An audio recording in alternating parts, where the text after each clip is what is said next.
Hey folks, Daily Landsblog for the 2nd of May, 2019. A couple of days ago, I spoke at an Orthodox synagogue in Toronto. And as I was thinking about what to say today on today's Landsblog, I was thinking, okay, so I've spoken in Catholic churches, I've spoken to Sikh communities, I've spoken, obviously, to the Jewish community in Reform synagogues, in conservative synagogues, in Orthodox synagogues.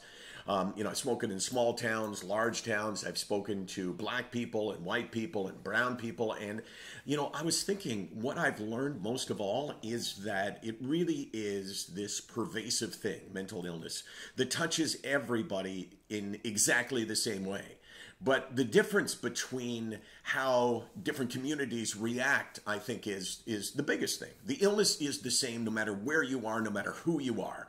But the culture that you come from often determines whether or not it's permissible for you to say something like, mom, dad, or brother, sister, or teacher, I'm really, really struggling and I need help. I'm in a really bad place. Or even more extreme, I have thoughts of taking my life. And it seems like some communities understand that a little bit better. Some communities are more sensitive to that. And some communities, people feel more empowered to reach out and share. And I think that you should think about that. I believe that you should think about the idea in your culture, in your community, whatever that is it okay to step up and say, I've got this problem?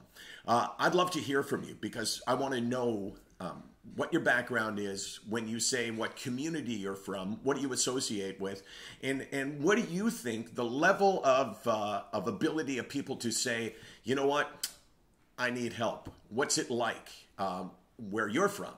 And where you reside and where you live, and I want to hear what your thoughts are about that because I believe it's different in many places.